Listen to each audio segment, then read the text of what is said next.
Okay, mga Sergeant, mga magandang hapon. Talakayan pala natin ngayon is yung 105 officer firing pin, which is as shown nandito sa harapan ninyo. So, sinong familiar sa firing pin? Ginagamit natin sa operations para makadeliver tayo ng product sa ating mga maneuver units. So, icebreaker muna tayo. Give me a Filipino pick-up lines for the following. So, as shown, ito yung viral na pick-up lines. Then, pick-up lang kayo. Share nyo sa kasama nyo. Mauna tayo kay Sergeant Rocky. Perhentikan, masukal ka ba? Bakit? Tinalagam ka eh.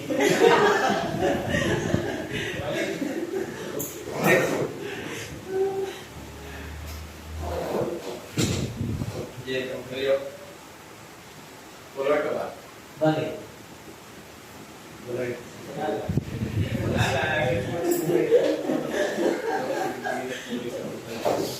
Francisco, baging ka ba? Uy, bakit? Sana akong duhulog.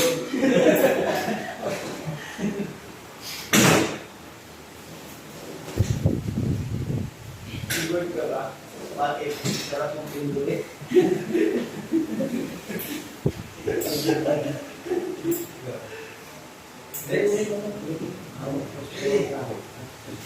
Bakit? Color ka ba? Bakit? Kasi nagbigay ko ulit sa buhay ko eh.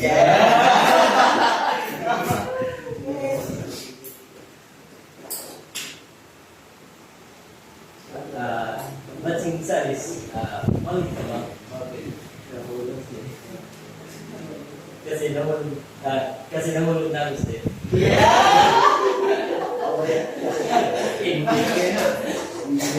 Okay, moving on tayo. As instructor profile ko, ako pala si Sergeant Norel Pobre 9111 Artillery Philippine Army.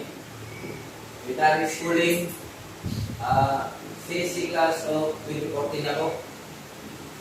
So sa RAPNIP class, nag-basic ako artillery basic course is 2016. Then after that, nanguha ko ng course ko ng Tactical Radio Operator Maintenance Training course sa 2016 din. So, sa isang taon, nakakuha ko ng course ko na dalawa. Ang unit assignment ko naman, from 8 PAB sa Basilan, 2015 hanggang 2016. Then, 7 PAB sa Carmen, from 2016 to 2018. And then sa 155 battery natin ngayon, share ko pa. Doon ako noong 2018 and then 2019. Then 6 pag awang ko sa Mindanao 2019 and 2023. And then ngayon, dito ako ngayon ako sa Baluhilan ng Dinape. So sa kulang-kulang na 11 years ko is nandito ako lang sa Mindanao. Although na Mindanao. So, needs natin, pakiwasa sa Jumbo. Please, everyone. Do you know a person in the army artillery regiment who does not know how to is a symbol and a symbol of firing pin of 105? Millimeter howitzer, Jewish standard. So, thank you. So, yun ako person, meron ba sa inyo na meron kayong kakilala na sa ating organization as artilleryman na hindi pa marunong mag-symbol ng firing pin? So, kailangan lahat tayo is matutunan natin yun. So, number 2. As an artilleryman, it is our obligation and important about firing the house in this system the final accept that this will as part of identify professional execution. Okay, thank you. So, as artilleryman, tayo, so, obligasyon natin na maging proficient tayo. Dapat magaling tayo sa lahat ng equipment ng artillery. Lalo-lalo sa manupay kasi yun yung pagkakakilanlan sa atin ng mga ibang unit na basta sa na artillery is magaling yan sa kanyon. So, number 3. Number 3, there are issues that the firing pin of 105 officer breaks due to intense firing electric replacement is required. Okay, there are cases, meron talagang sometimes is napuputulan tayo ng firing pin. So, kailangan natin matutunan kung paano natin replace siya immediately para yung duration is continuous, hindi maputol. At kawawa naman yung supportahan natin naman yung units. So, moving on tayo dito sa unit natin. So, natalakayan natin itong firing pin within 40 minutes. Kailangan matutunan natin how to disassemble and assemble of firing pin. So, roadmap. Demonstrate, assemble, and disassemble the firing pin of 105 officer within 2 minutes. So, mamaya, tirahin natin na makapag-disassemble and assemble tayo within 2 minutes. So, practice student with closer supervision. So, ipamiliarize na lang kung paano natin mag-disassemble and assemble itong firing pin. So, summarize. As to summarize what have been discussed from first to last. So, mamaya, magtatanong ako kung meron ba tayong kunan as summarize natin dito sa mga topic natin. So, moving on tayo. Learning outcome. Pumasa sa results. At the end of the session, students were able to perform the assemble and disassemble the firing pin of 105 officer within 2 minutes in classroom environment in accordance with the standard of PCR is complete number 2. It is the one almost related to the certification program. Thank you. So, sabi dito, at the end of session, student, so kayo yun, will be able to perform kayo ng assemble and disassemble of officer within 2 minutes. So, sumunod tayo sa SOP number 2, detail. Regarding those certification natin, parang sa on-site, pag umiikot-ikot yung mga history kami, so kasama rin ito. So, kailangan din natin malaman, kailangan natin disassemble ito ng mabilisan within 2 minutes lang. So, moving on. Safety procedure. So, dyan sa likod, meron tayong alcohol. Pwede naman tayo kumuha dyan. So, pwede tayo. So, just in case naman na may sunog, kahit extinguisher, meron din dyan. And then, pirate sheet, meron tayo dito, meron din tayo sa likod. So, nag-charge sa cellphone while nagkaklase tayo, so siguro din. Then, just in case na meron namang lindol, is OB pa rin, grab, cover, and hold. And then, pag inaantok, raise your right hand lang, and then, punta tayo sa likod, stretch lang, then balik ulit sa upuan. Ganun pa rin, classroom rules. Pag merong doubt or katanungan na huwag na yan magtanong para masagot natin, matuto tayo. No eating or drinking. So, wala mo nang kakain. cellphone lang. Pag inaantok na, bawal din talaga matulog. So, moving on tayo. Reference. Dito natin kinuha itong reference ng firing pin. Sa 2 minutes naman, dito rin natin kukunin yung assembly symbol sa inverters AR is open number 2 dated 01 August 2022 subject unit and certification. Yung certification yan yung parang sa outside na isi-certify tayo sa kanya-kanya natin sure. And then sa US Department of Technical Manual. So, yan natin sa inyo. Firing pin. Pakibasa sa atin. Dalikan. The firing pin of 105 power set is significant component in the firing mechanism. It is small. Hardened steel rod that strike the primer, the ammunition cartridge when the firing mechanism is activated. This action ignites the primer, which then ignites the propellant heads, creating a high pressure gas that propels the shell through the barrel.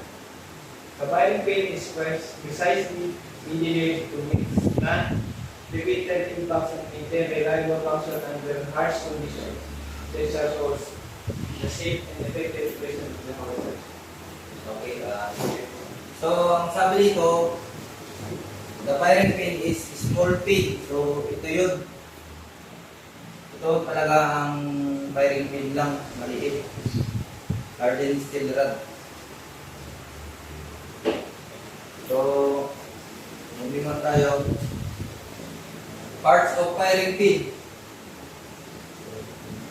Firing case, regular port, firing pin holder. So, dito naman, makikita natin yung buong laman nito. So, ang bridge lock kasi natin is nandun na sa kanya. Ipapasok lang natin ito. Parts of firing pin. Sabi ko kanina, firing pin is ito. Ito yung firing pin. Ito ang firing pin holder. Spring pin. Ito yung spring pin. Medyo matigas siya. Then, mechanical housing. Ito. Lahat ng yan is nandito sa loob nito. So, for trigger. Ito. Sir. Ito lang yung sir natin. Spring head cap. Ito maliit.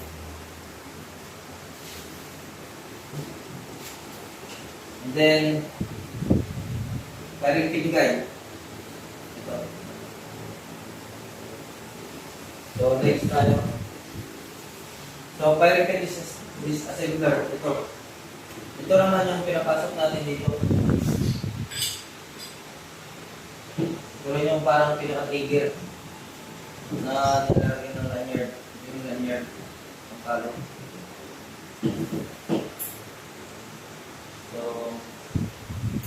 step-by-step demonstration. This is the symbol of the firing pin. So, open the bridge gap. This would access the firing mechanism. Show where the firing pin is located. So, ang bridge block natin is where siya. So, ang tinatawag kasi na firing mechanism is itong lahat. Siya yung nakapasok doon sa bridge block. So, tandaan nyo lang ito. Locate the firing pin assembly. Point out the firing pin and its position inside the bridge block. The firing pin is locked in place and held under spring tension, which must be used carefully.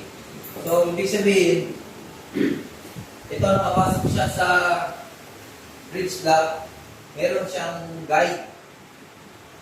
So, itapat lang doon, i-twist lang natin, baka siya ihilahin. Then, release the firing pin. Disengage the trailing pin or firing pin. Release, lever that secure the firing pin assembly in place. So, yun na. Pag ito pinasok, hinila mo, release na yung sa firing pin niya. Remove the firing pin assembly carefully remove the firing pin and firing pin is ring as a single unit from bridge block. Once out, separate the firing pin from the spring. So, ibig nyo sabihin, andito na itong firing pin na ito, meron kasi siyang spring na nakapasok pa ito sa loob. So, i-release lang natin. I-release. So, moving tayo.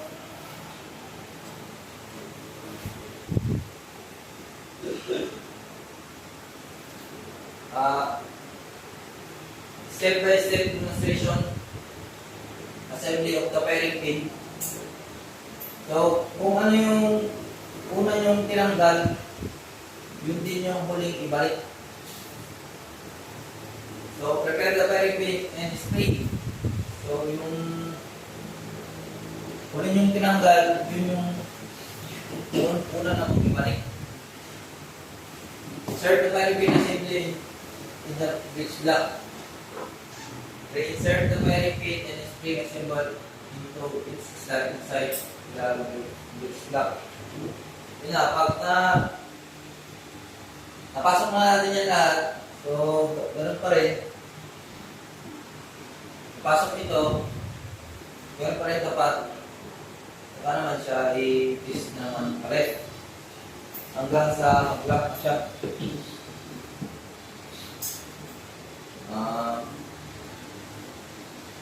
Close the bridge block. Close the bridge block once the firing pin is reassembled. Ensure it operates smoothly correct. So, pag napasok na natin ito, i-close natin yung bridge block and then para makita natin na perfect talaga yung pagkalagay natin is ito, ipapasok doon. Tapos, hilahin. So, that's the time na malaman natin is makapasok properly yung firing pin. So, usually cause of damage of a firing mechanism. So, ito naman yung parang palaging nangyayari cause ng pagkapuntura ng ating firing pin. Pakibasa sa din.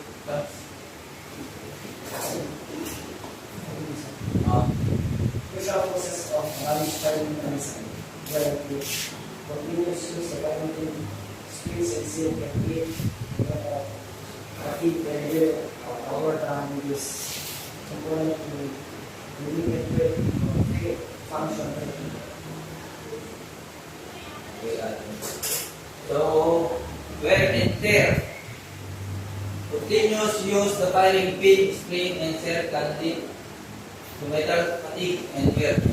Over time, these components will make and break or fail function correctly. So, ibig sabihin, yung continuous na paggamit natin, may tendency talaga na meron tayong makutulat tayo ng firing pin. So, that's why na kailangan natin matutunan talaga ito para immediately is palitan. Corrosion. Corrosion, exposure to moisture, especially without proper cleaning and lubrication, can cause rust or corrosion in the firing pin, spring, and other metal parts, leading to malfunction or sticking. Okay, corrosion. Exposure to moisture, especially without proper cleaning. So, pag hindi ka talaga ng PPMCS, madadurty talaga siya. So, kailangan, after natin siyang gamitin, is ihain talaga. So, nagagalibugat. So, improper cleaning of maintenance, dirt, grease, or carbon build up inside the firing mechanism. So, ibig sabihin, pag patok kasi ito ng ito, tayo, yung ibang carbon ng bala is nandito, tumitigas. So, yun nga, kailangan natin siyang hihain after ng putok o kahit hindi pa pumutok para always siyang ready. Improper assembly. Incorrect assembly of parts such as misaligned firing pin or incorrect seated spring that result in mechanical failure or electric fire. So, ang ibig sabihin, binaklas nyo ito tapos hindi nyo na ibalik ng maayos. So, mayroong kulang o dito-dito tapos pinilit ipasok, doon siya nagpukos ng sira dito sa firing pin. So, next. Excessive force. Applying excessive force when closing the bridge block or during other mechanical operation can damage delicate parts like the firing pin or sticker assembly. So, applying force ng bridge block is, kunyari, pinasok niya itong bridge block ng hindi proper, tapos biglaan yung sinara, masikip na nga yung bridge block, pinilit niyo pa. So, isa rin siya sa nagpupos. Using incorrect ammunition with incorrect primer hardness or loading rounds not fitted for the system can cause excessive pressure, tension, damaging firing pin or other parts of the mission. Ibig sabihin, pag tuloy-tuloy siya pumutok, halimbawa naka-full charge tayo, so malakas talaga yung impact niya. So, kapag gano'n, pag naputol, pagkatan talaga. Overuse without lubrication. Lack of lubrication can increase friction between moving parts, leading to accelerated possible jamming of brakes. Regular inspection, cleaning, and proper handling essential for firing mechanism. So, ibig sabihin, kulang siya ng lubricant. So, lubricant yan ng langis. Langisan natin. And then, regular check natin. For example, kahit wala tayong operation, regular check pa rin natin para just in case na tumawag yung maneuver unit natin, palagi tayong ready. Next. Summary. So, na-discuss natin ang definition of firing pin, parts of firing pin, and then four step of assemble and disassemble. Usual cause of damage of firing pin. So, ano na ulit yung definition of firing pin? Certain size? Firing pin is a part of one of howitzers, part of the firing mechanism, small part of firing pin. Okay, thank you. Parts of a firing pin. Ibigay lang ng kahit tatlo na naalala ng parts ng firing pin. Yeah. Firing pin ito, sir. Okay. Firing pin. Yes, sir. Okay, thank you. So, fourth step of disassemble. Kung paano natin siya i-assemble at disassemble. Sergeant, kanila.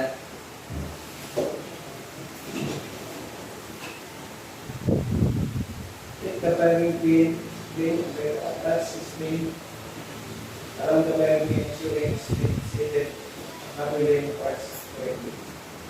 Thank you. So, usual cause of damage, firing mechanism. Magbigay lang tayo ng isa na natatandaan nyo na usual cause ng damage ng firing mechanism kung bakit tayo nagpuputulan. Sergeant. Isa sa mga dahilan sa pagdalos ng firing mechanism is yung corrosion. Okay. So, summarize natin. So, ibig sabihin, alam nyo na itong apat na ito. So, moving on. So, assessment. Each student will disassemble and assemble the parent pin within 2 minutes. Graded practical exercise, 100%. Student must be able to obtain at least 70% low ratings to pass the subject. So, ngayon, assemble tayo within 2 minutes.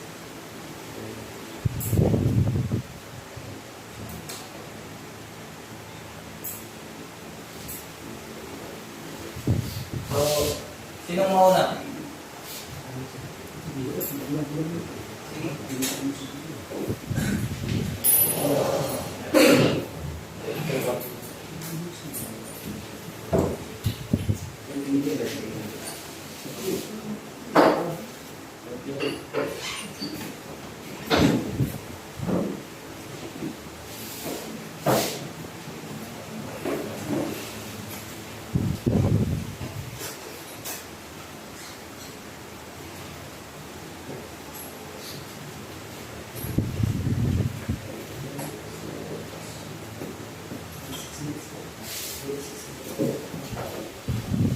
Sige.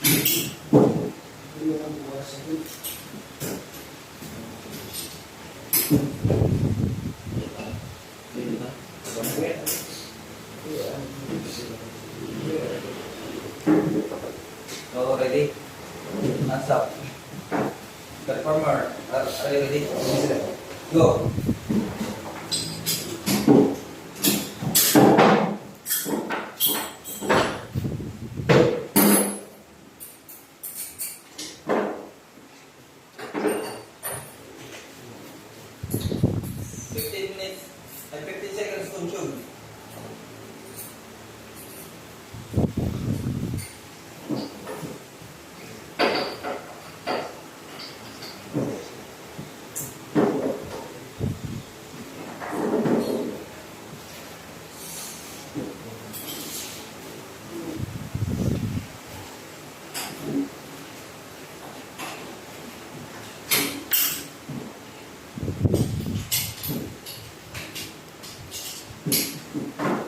Okay, thank you.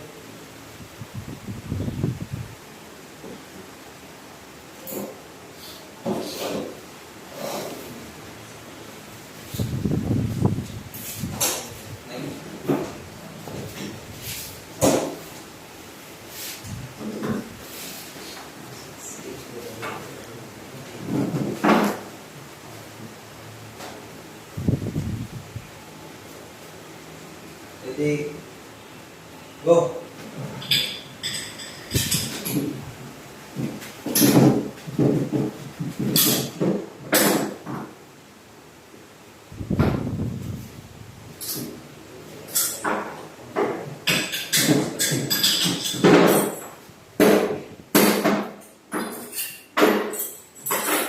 One minute, 12 consume.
Thumbs up, thank you.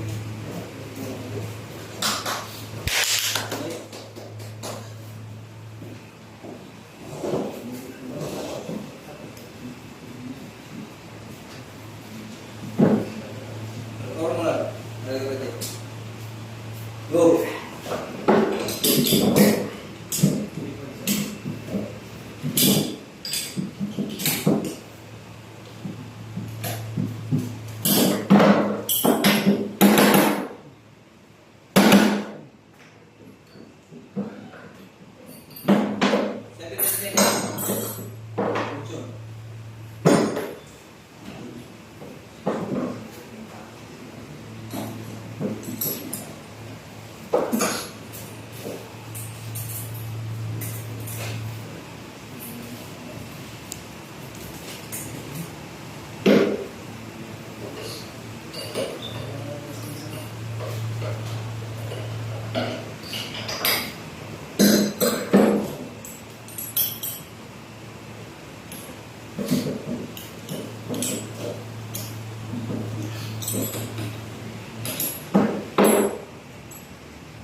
1 minute, 10 consume.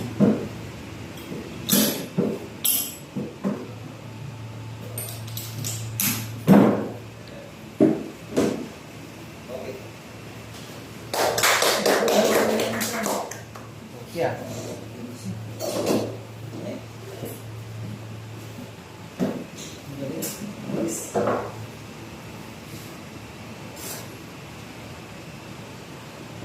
Ito, maragay. Ready? Go.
Next.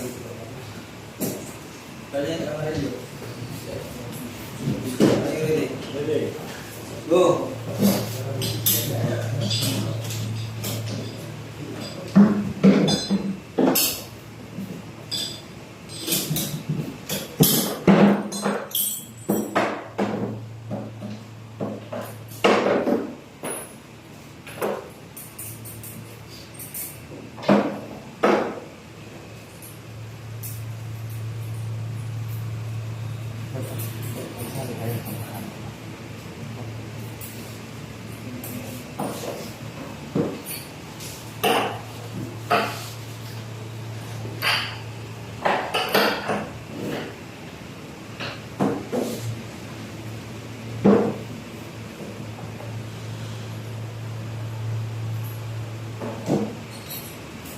Forty-nine seconds consume.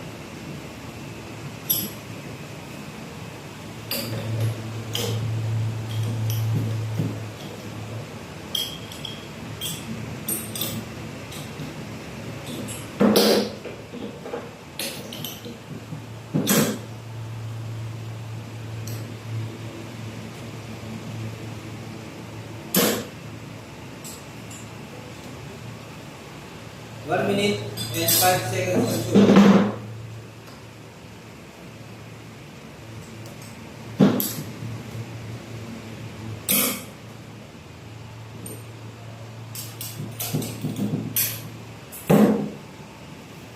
One minute 35.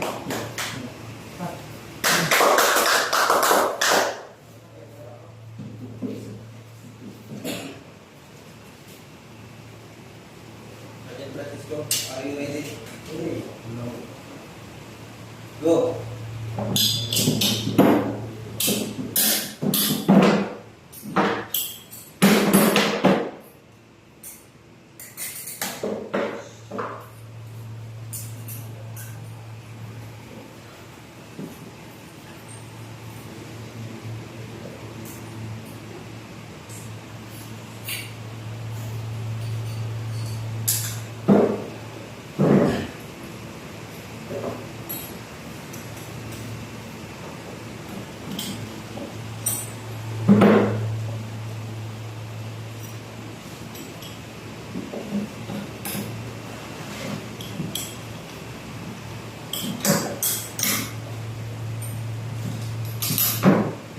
Okay, thank you.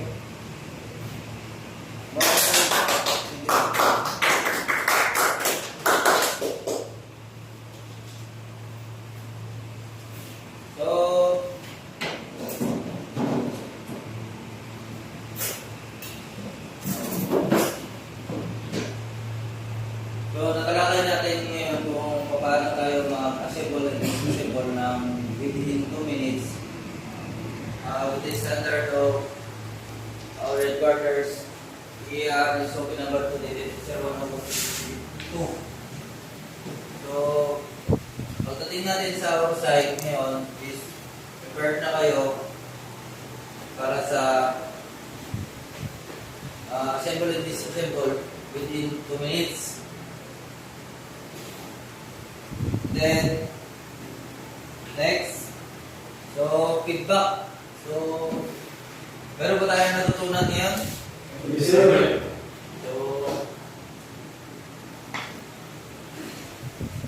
So, ang next session natin is 105 officer units standard parent. So, that's all and thank you.